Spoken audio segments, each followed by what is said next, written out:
Olá, meu nome é Carla Teixeira e sou advogada criminalista. Hoje eu inicio uma série de videoaulas a respeito da Lei de Execução Penal, a Lei nº 7.210 de 1984. Esses vídeos serão postados toda quarta-feira. E no restante da semana, Carla, não vai postar nada? Vou fazer as minhas postagens, continuar com elas e também fazer pequenos vídeos a respeito do que está acontecendo no nosso mundo, no nosso país. Vamos lá? A primeira videoaula de hoje eu vou falar sobre princípios e garantias constitucionais. Vou falar de 3 princípios, dar o conceito de cada um deles, exemplo e jurisprudência. Toda jurisprudência, seja ele um HC, um agravo à execução, um recurso extraordinário, vai estar tudo colocado aqui embaixo, escrito aqui embaixo, para que vocês possam pesquisar. Vamos ao nosso primeiro princípio? Vamos lá. Princípio da humanização da pena. Ou seja, o condenado ele é sujeito de direito e dever.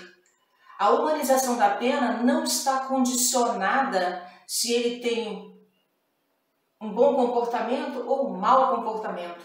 A humanização da pena é um dever ser ofertado a ele, para que ele possa se ressocializar, para que ele possa ter os seus direitos garantidos e buscar a reparação daquele crime que ele cometeu. Exemplo, presídio de Itaúna. É um presídio em que cada custodiário tem cama, tem colchão, tem chuveiro com água quente, tem ventilador, ou seja, não é apenas pagar, como a gente costuma dizer, a pena, né? Ele está pagando pelo crime que ele cometeu, mas é buscar a ressocialização, a humanização, como forma de evitar a reincidência. E isso está ocorrendo bastante, essa diminuição da reincidência com relação a esse presídio. Bom, e aí a gente vai ter alguma jurisprudência. Vamos lá? Eu tenho a jurisprudência aqui, que fala do Tribunal de Justiça de Santa Catarina, que a mãe, né, ela estava cumprindo pena, né, e recebeu o benefício, né, da saída temporária. E esse benefício foi cumprido, ela retorna ao sistema prisional depois de um tempo, mas ela fica sabendo que o filho dela sofre um acidente de moto e fica em estado grave na UTI.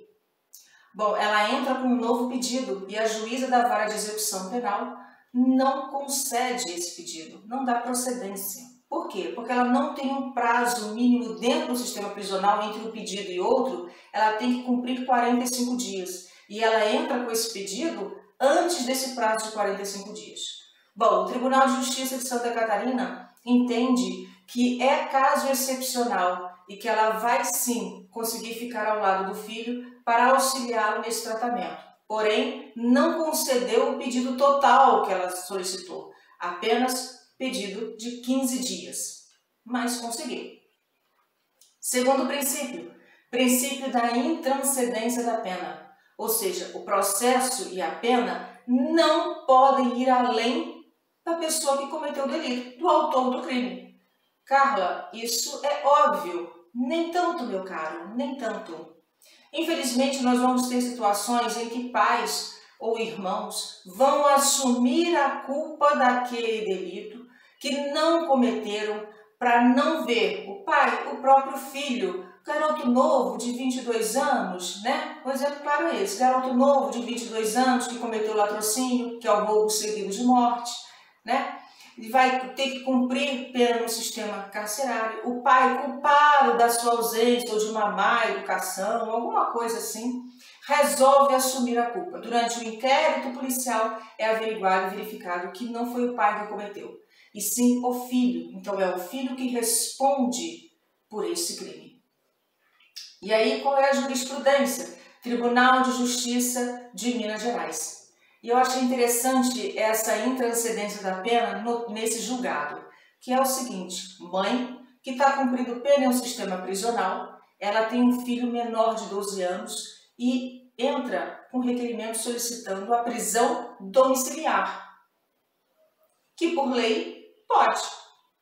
E a justiça entende que ao não conceder a prisão domiciliar a esta mãe, que verdadeiramente cuidava do filho, não tinha deixado o filho ao relento ou deixado o filho para lá, não. Ela cuidava do filho antes de responder o processo de ser condenada, né? Se a justiça não concede a essa mãe esse benefício, é como se a justiça estivesse transcendendo a pena da mãe para os familiares que ficam responsáveis pela criação e educação desta criança. Então a justiça concede o benefício da prisão domiciliar para que a mãe possa, além de cumprir pena, também se responsabilizar pela educação e não colocar essa tarefa sobre responsabilidade dos parentes. Isso é um agravo em execução muito interessante. Terceiro princípio, princípio da dignidade da pessoa humana, que me levou a escrever um capítulo de um livro. Muito interessante esse princípio. Por quê? Ele é um direito inerente ao ser humano. Independente do que ele fez, do que ele está fazendo ou do que ele irá fazer. Independente se ele não fez nada, ele foi omisso. Independente se o crime foi hediondo, repugnante para a sociedade, no alto grau de periculosidade, no alto grau de hediondez, não importa. Esse princípio da dignidade da pessoa humana é inerente ao ser humano.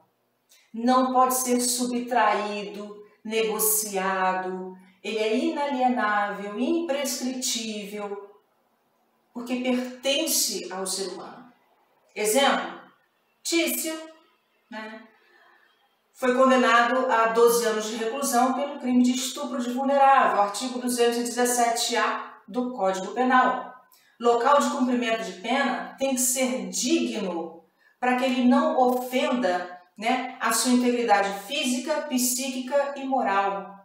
Ou seja, tem que ter assistência médica, tem que ter educação, alimentação, local para repouso. Que parece que quando fala repouso, parece que está no spa, seja lá o que for. Não, na cela tem que ter cama para todo mundo, para que as pessoas possam dormir, né? Evitando a superlotação, evitando a disseminação de doenças. E assim, vamos lá, correto?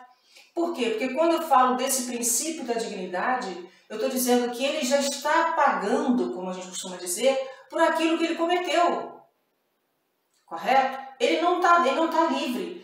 A liberdade de ir e vir dele está cerceada. E isso aí é um dano imenso, não só para ele, mas para os seus familiares. Mas ele cometeu um crime e tem que responder por aquele ato pelo qual ele cometeu.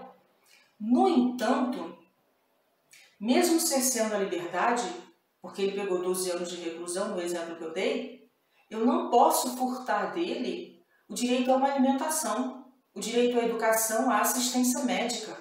Eu não posso furtar dele esse direito de ter a sua integridade física, psíquica e moral inviolada. Eu não posso furtar dele. E quando eu falo eu, não estou falando eu, estou falando o Estado não pode furtar. E isso é um grande problema que nós temos no sistema carcerário de hoje. Jurisprudência é importante, não é da área do direito penal, mas é interessante, que é um recurso extraordinário do STF que fala da alteração do nome e da classificação do gênero, ou seja, um transexual. Nasce biologicamente do sexo masculino, mas se entende, né, se apresenta para a sociedade como no sexo feminino. E isso independe da cirurgia de redesignação. Independe se ele resolveu ou não fazer a cirurgia.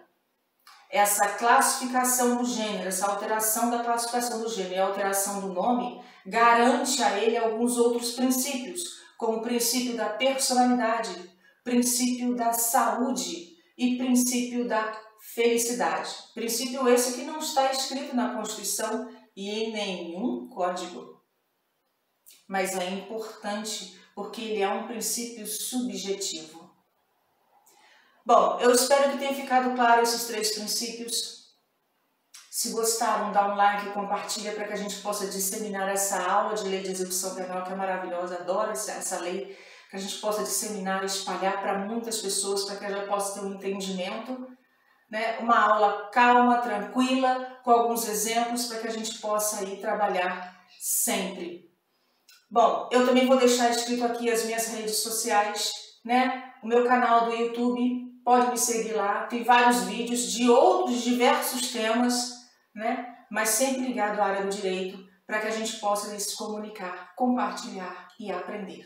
Um forte abraço a todos e até o próximo vídeo.